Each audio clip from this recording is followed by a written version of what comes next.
આજે માગસર વદ 14 છે, રવિવાર છે, 29 તારીખ છે 12/2024 વર્ષ છે. નિત્યાનંદ સ્વામીએ કહ્યું કે મહારાજ હવે તમે ઉત્તર કરો, અમારી ચાંચ બુદ્ધિ નથી. સ્વામી શ્રીજી છેલ્લો પ્રશ્ન એ પૂછ્યો કે તેને તમે શું સમજો છો? તો કે મહારાજે મુક્તને અમે જે અહીં જે મૃત્યુલોકમાં જે ભગવાનના ભક્ત છે તેને અમે મુક્ત સમજીએ છીએ, અને તમે જ્યાં રહેતા હો તેને અમે બ્રહ્મપુર ધામ સમજીએ છીએ. મહારાજ કે એ કેવી રીતે બની શકે? પેલું તો ચૈતન્ય છે, માયા પર છે, ભગવાનનું ધામ છે ને પાર્ષદો છે, બ્રહ્મ સ્વરૂપ છે એ. અને આ તો બધા મૃત્યુલોકમાં મરી જાય એવા છે, અને આ ઘરે પડી જાય એવા છે, તેને એક કેમ કહો છો? પછી નિત્યાનંદ સ્વામી કહ્યું કે મહારાજ હવે તમે આગળ વધો, અમારી ગતિ પહોંચતી નથી. પછી શ્રીજી મહારાજ બોલ્યા, સ્વામી જ્યારે પુરુષોત્તમ નારાયણ આ પૃથ્વી ઉપર પ્રગટ થાય છે જીવોના કલ્યાણને અર્થે, ત્યારે પોતાનું જે અક્ષરધામ અને પોતાના મુક્ત તેને સાથે લાવે છે. મેં કાલે વાત કરી હતી તે પ્રમાણે કે ભગવાન શ્રી રામચંદ્રજીએ વાંદર રૂપે લાયા, ભગવાન શ્રી કૃષ્ણજીએ બાળકો રૂપે લાયા, જાદવો રૂપે લાયા. પણ ભગવાન પોતે અહીંયા પ્રગટ થાય છે ત્યારે મુક્તને સાથે લાવે છે.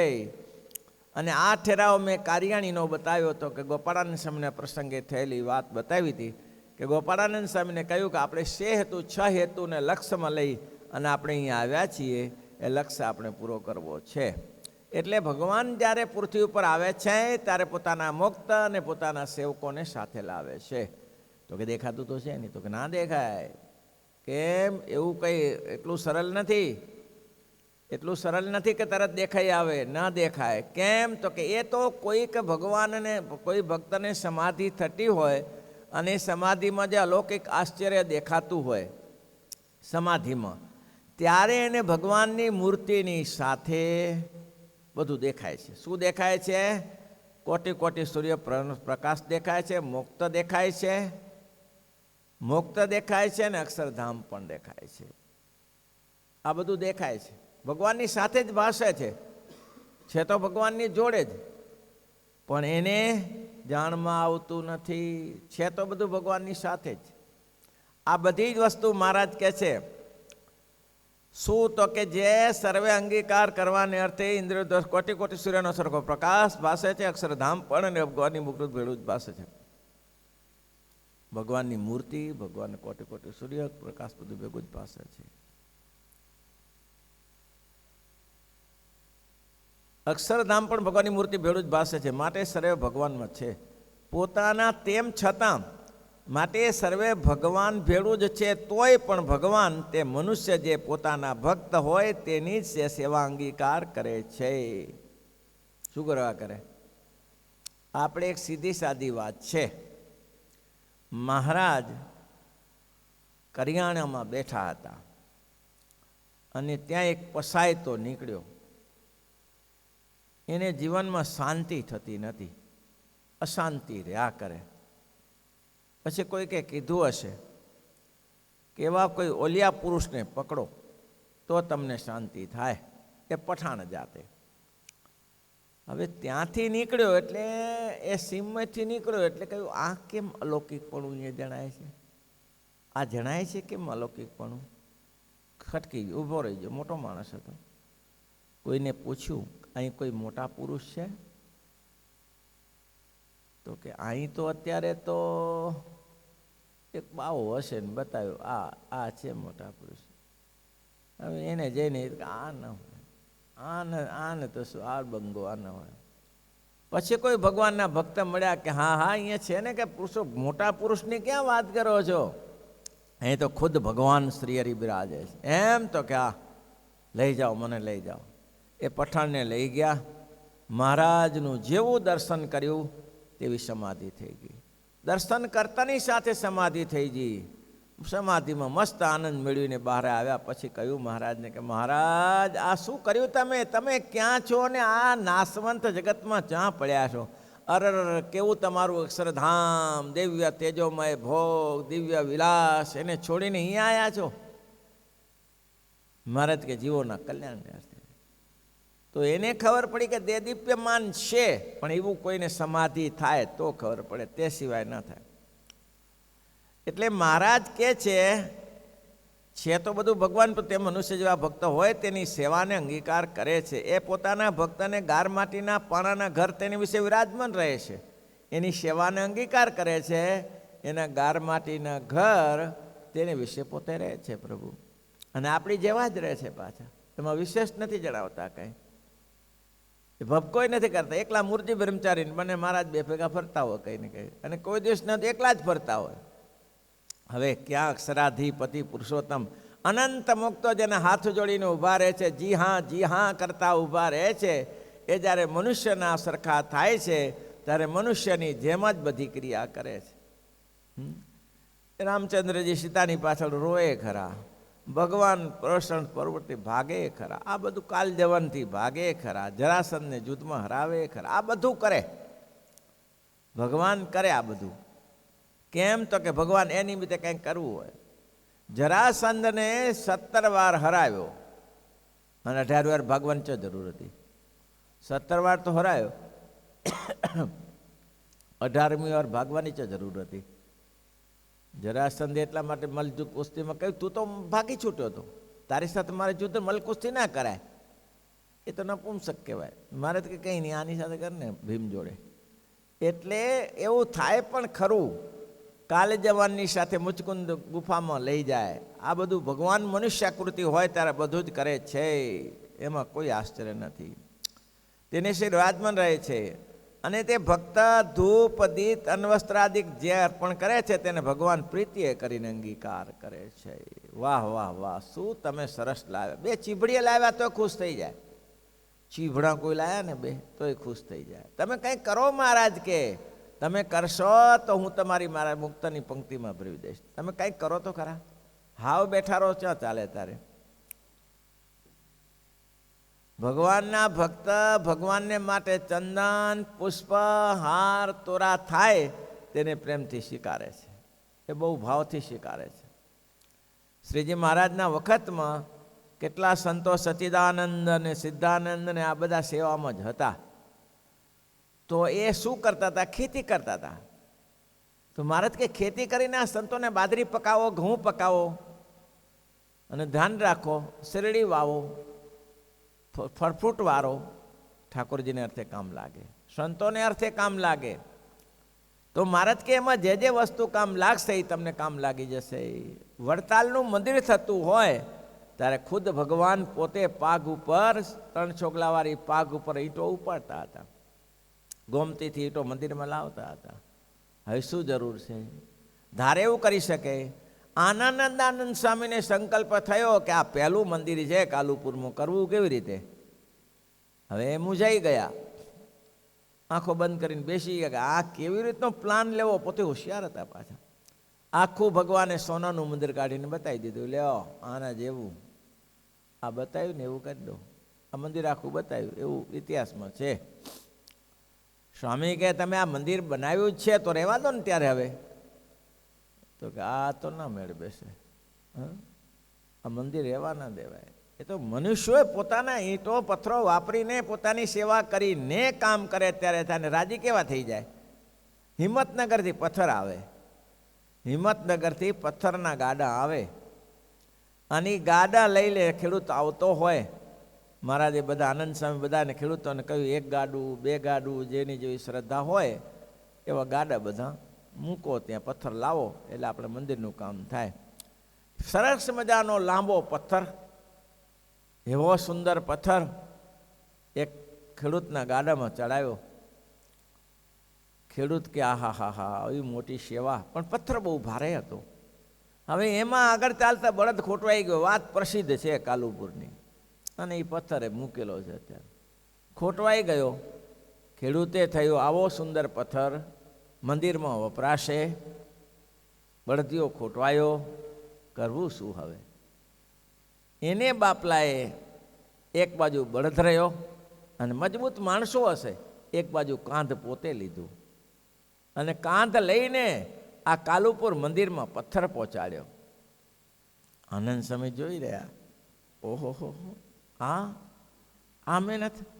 અરે ભગત, આ ક્યાંથી લાયા? તો કે તો સ્વામી રસ્તામાં એક ગામ આવ્યું, ત્યાં બળદિયો બગડ્યો જરા, એટલે મને એમ થયું કે આવો સુંદર પથ્થર મહારાજની સેવામાં લાગી જાય તો આપણું જીવનનું કામ થઈ જાય, આપણું ભાથું મળી જાય, એટલા માટે મેં કીધું આ પથ્થર રસ્તામાં રહે એના કરતાં ધીમે ધીમે હું આવી ગયો. ખરેખર કાંધ ઉપર છાળા પડી ગયેલા, લોહી નીકળી ગયેલું. આનંદ સ્વામી ભેટી પડ્યા. ધન્ય છે ભાઈ, તને ધન્ય છે. આનંદ સ્વામી એ થંભલો અલગ મૂકી રાખ્યો, અલગ મૂકી રાખ્યો. અને જો અત્યારે તમે ચાંદીનું પતરું ચડાવ્યું છે, અત્યારે કોડી આગળ મૂકેલો છે, પથ્થર આખો થંભ પિલર મૂક્યો છે. શ્રીજી મહારાજને એને બતાવ્યો કે મહારાજ આ પથ્થરને દ્રષ્ટિ નાખો, આ ભક્તની સેવા અંગીકાર કરવા માટે, નહીં તો ભગવાન તો ગાડે ગાડે લઈ શકે એમ હતા, આના ઉપર દ્રષ્ટિ નાખો. અને પછી મહારાજે કીધું કેમ સ્વામી? મહારાજ જો આ પથ્થર છે ને, એક હરિભક્તો બળદિયો બગડ્યો ત્યારે એ પોતાના પગ ખોવાયો ત્યારે એ પોતાના કાંધ ઉપર લઈને આ એક બળદની સાથે પથ્થર લાયા છે. શ્રીજી મહારાજ બહુ રાજી થઈ ગયા. શ્રીજી મહારાજ કે આવી સેવા, ઓહો ધન્યવાદ છે એ ભક્તજનને. સ્વામીને કહ્યું સ્વામી એ હરિભક્તો આવે ને ત્યારે મને મળાવજો હો. થોડા સમય પછી હરિભક્તો આવ્યા એટલે શ્રીજી મહારાજે કહ્યું મહારાજ આ હરિભક્તો હતા, હું આ હરિભક્તો હતા. મહારાજ એને ભેટી પડ્યા. મહારાજ કે જા તારું તો કલ્યાણ કરીશ, તારા બઢિયાનું કલ્યાણ કરીશ, તારી 7 પેઢીનું કલ્યાણ કરીશ. આ મહારાજ કે એની સેવા અંગીકાર કરી. ભક્તની સેવા ભગવાન અંગીકાર કરે. આ જીવનો સ્વભાવ તો બહુ અટપટો છે, એવો જીવનો સ્વભાવ નથી કે જીવ પોતાની રીતે કંઈ કરી શકે, પણ ભગવાન આવું જે કામ કરે, મંદિરોના કામ કરે, આવા મંદિરોના કામ થતા હોય એમાં જે ભક્તજનો સેવા કરે. મહારાજ કે એટલા માટે પહેલાં સાધુ માળા કરતા હતા, તો માળા કરતાં કરતાં મહારાજે કીધું સંતો ચાલો પથ્થર ઉપાડવા, આજે કડિયા આવી જશે ને પથ્થર આવી જશે. સ્વામી કે માળા કરવી છે. મહારાજ કે લાકડા ભરવે ફેંકાવું ના પડે. કેમ કીધું? આમ માળા કરવી નકામી છે, મહિમા મોટો છે.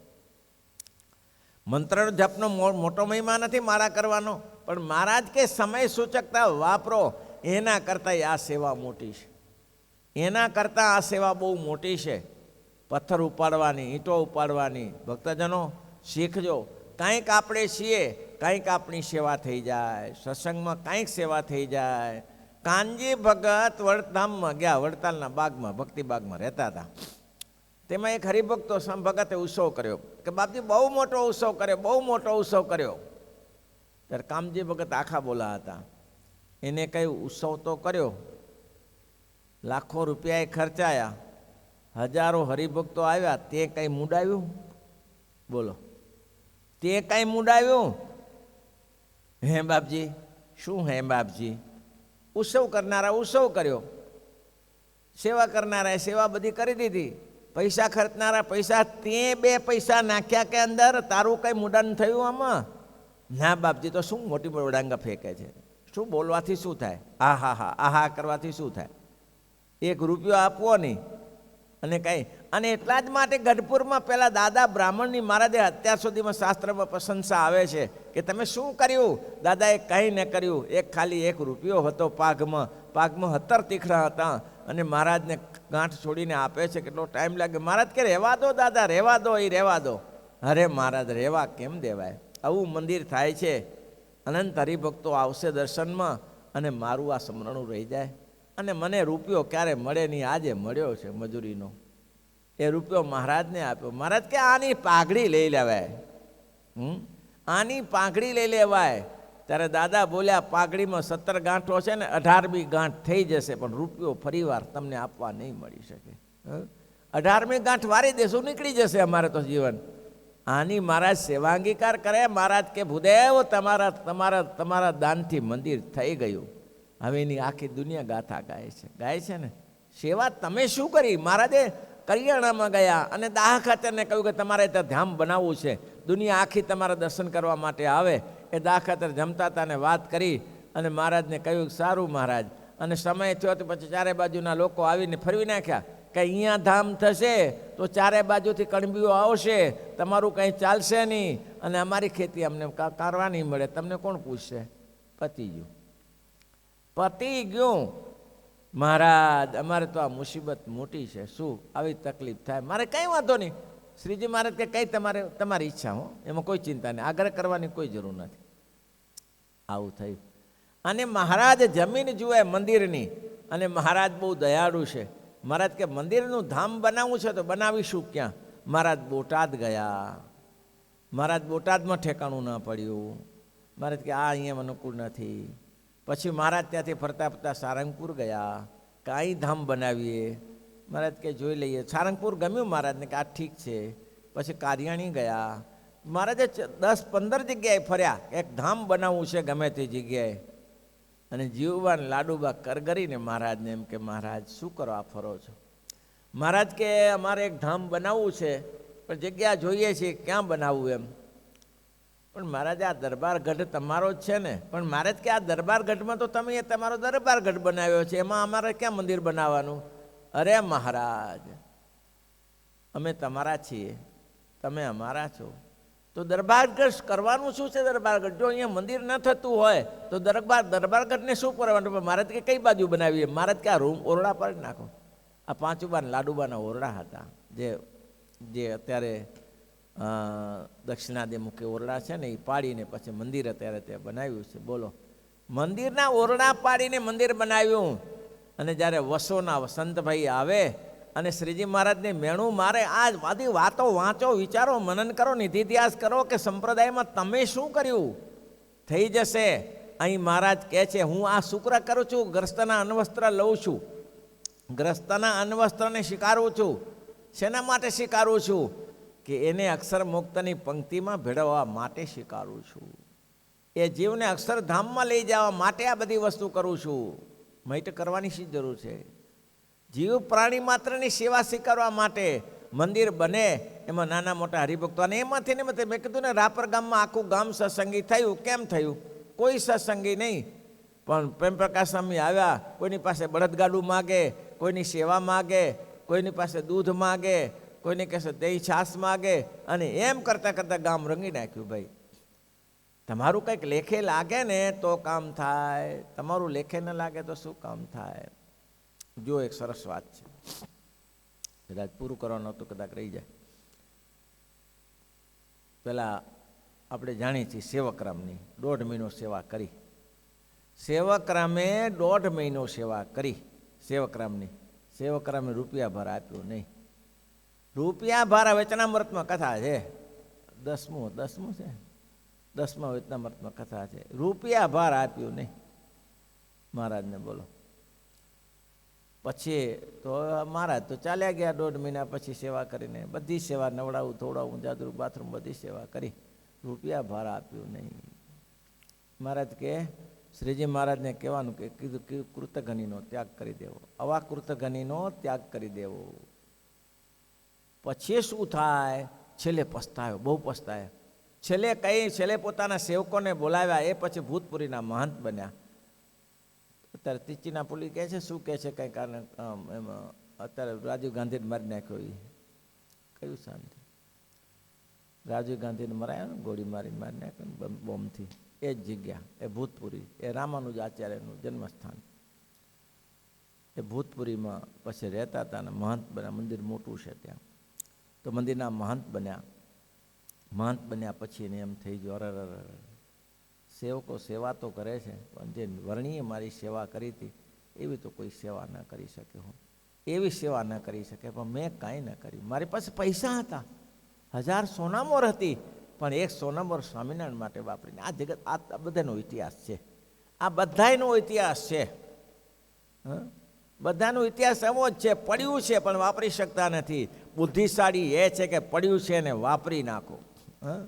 પડ્યું છે ને વાપરો. ભગવાનને અર્થે ભગવાન ઘણું આપશે. અરે અજબ ને ગજબ આપે એવા છે ભગવાન, પાછા ના પડે.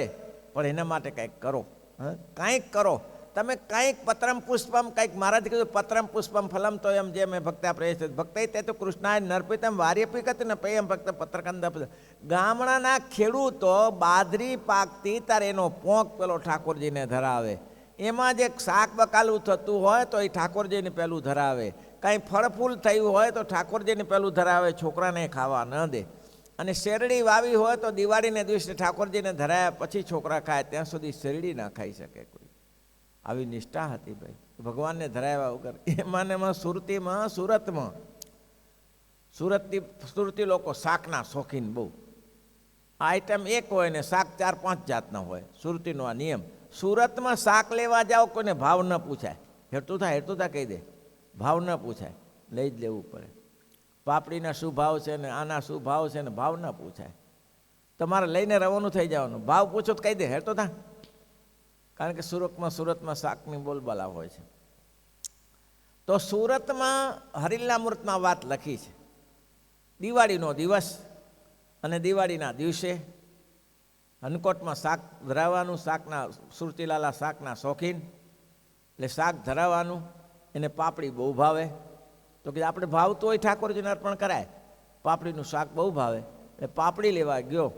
બધે ફર્યો પણ 1 કિલો પાપડી પડી હતી, 1 કિલો પાપડી પડી હતી. હવે ત્યાં એના જેવો જ બીજો પાછો શોખીન આવ્યો. એને કીધું પાપડી તો મારે લેવી છે. ઓલે કે હું આવ્યો છું ને લેવા માટે. તો કે ના ભાઈ આ કિલો જ છે, હું લઈ જાઉં છું. કિંમત શું? 2 આના. 2 આના કે અડધો રૂપિયો હશે જે હશે કિંમત. હવે આ કે ભાઈ ઓલે કે હું 2 રૂપિયા આપું, મને આપો. પેલો કે હું શેનો જતો કરું તારે, મારે અન્નકૂટમાં ધરાય નહીં તો પછી મારે 12 મહિના સુધી પાપડી ખાધા વગર રહેવાય પાછું. કે એ તો હું જતું ના કરું. ઓલે કે હું 3 આપું, ઓલો કે 4 આપું. અને પછી ચાલ્યું. પછી તો પેલા બકાલીનું કામ થઈ ગયું. 75 રૂપિયા પહોંચ્યા. કેટલા? 75 રૂપિયા પહોંચ્યા. કે આ છોડાય નહીં, આવો સમય ના છોડાય. દિવાળીનો દિવસ છે, ઠાકોરજીને પાપડી ધરાવવાની. આપણે પાપડી ભાવે છે અને ગમે છે, તો પાપડી ઠાકોરજીને ધરાવ્યા સિવાય આપણે જમાય નહીં. 75 રૂપિયા થયા, રૂપિયાની કે અડધા રૂપિયાની પાપડીના. અને પછી બોલે કે તું વાંધો નહીં, તું ધરાઈ દે. કે પછી સમાધાન થયું. બોલો, આ વાત હરિલા મૂર્તમાં મહારાજે લખી છે, વિહારીલાલજી મહારાજે લખી છે કે ભગવાનના ભક્તને ભગવાનને અર્પણ કરવાનો આગ્રહ કેવો હોય છે. કોઈ પણ વસ્તુ હોય એ ભગવાનને અર્પણ કરી દેવાનો આગ્રહ કરે. દાદા ખાચરની પ્રશંસા આમથી નથી કરી. અને પેલાને કીધું વસોના ને પેલા ભાઈને કે તારી હું કે આવીને મેણું માર્યું, તમે તો દાદા ખાચરને વશ થઈ ગયા, જીવબા લાડુબાને વશ થઈ ગયા, તો શું તને વશ થવું તારે? તું મુક્તાનંદ સ્વામી ગામને પાદરે હતા અને 1.5 મહિનો રોકાયા. ઠંડીની ઋતુ હતી. તું ગોદડું આપવા માટે આવ્યો, પાથરવા માટે. ખાવાનું તો નહીં, ગોદડું પાણીનું પૂછ્યું, ઘરનું ફાટેલું આપ્યું. અને આ દાદાના તો દરબારમાં બધું મારા માટે વપરાય છે, સંતોને માટે અનાજ, પાણી, બાજરી, ઘઉં બધું એના માટે. આ મકાનો જે જોઈએ તેના માટે. ભાઈ એને વશ નહોતું, તાને વશ થવું તારે? હું કંઈ વસ્તુનો ભૂખ્યો છું? હવેલીનું આમંત્રણ આપે, તમે અમારે ક્યાંથી આવો? તારે તે ત્યાં જ આવીને તારે શું કરવા માટે આવી? તારી કોઈ વસ્તુ ઠાકોરજીમાં કામ લાગતી નથી, તો તમે શું કરે? આ જગતમાં કંઈ કર્યું નહીં. ઘણાએ કાચા ને કાચા મરી ગયા, ઘણા કાચા ને કાચા મરી ગયા. એવા ને એવા મેં જોયું, ઘણાની પાસે કરોડો રૂપિયા હતા, 1 રૂપિયો આપી ન શક્યા. અને છોકરાએ 2 મહિનામાં 6 મહિનામાં બરબાદ કરી નાખ્યા. એવા ઘણા. હું જેને કામ કરતો હતો નાનો હતો ત્યારે એની મેં હાલત જોઈ. કોઈ પૂછવાય નહેરું છે. એટલી મોટી જાહોજલાલી આ ભાઈ આફ્રિકામાંથી આવ્યા હતા. પણ ઠાકોરજીને માટે એક મંદિરની જગ્યા જરા જોતી હતી, મંદિર બનતું હતું. એને કીધું કે આટલી જગ્યા આપો, તો કે પૈસાથી આપું. બોલો. અને ઘણા લોકો તમે જોતા હશો, બરાબર ચાન્સ આવે ત્યારે મારે પેલા ઠાકોરજીને મંદિર માટે નથી કરતા. બરાબર એવા નકટા હોય છે. નહીં તો કોઈ કચ્છમાં સામત્રા ગામ છે, લાલજી ભગત હતા, એનું મકાન હતું. તે પછી ગામના લોકોએ કીધું ભગત અહીંયા સિંહાસન આવે છે ઠાકોરજીનું, તો તમારું મકાન અમારે જોઈશે. તો કે ક્યારે જોશે? તો કે તમને બીજું મકાન આપીએ ને પછી આ ખાલી કરો એમ. તો કે ભાઈ હું તો કાલે ખાલી કરી દઉં. તો કે રહેશો ક્યાં ભગત? બીજું મકાન આપ્યા પહેલાં ક્યાં રહેશો? તો કે મારે મકાન જોતું નથી. ઠાકોરજી માટે જો મારું મકાન જતું હોય તો મારે એ મકાન જોતું નથી. હું મારા ખેતરમાં ઝૂંપડી બનાવીને ત્યાં રોશું, પછી મકાન બનાવી લઈશું. આ સમજણ કહેવાય. અને એ જ અત્યાર સુધીમાં હું જતો ત્યાં સુધી 2 મકાન પડ્યા હતા. એ ગરીબ વખત આપણો પટેલીઓ ના આપ્યા. નડતા હતા, પેલો કે નડે છે ભાઈ, મંદિરનો આખું ફેરફાર કરવો પડ્યો, ના આપ્યું. બોલો, સત્સંગી બધા.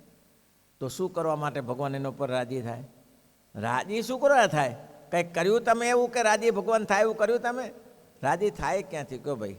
એટલા માટે ભગવાનને રાજી કરવા તો કંઈક કરવું પડે, તે સિવાય ન થાય.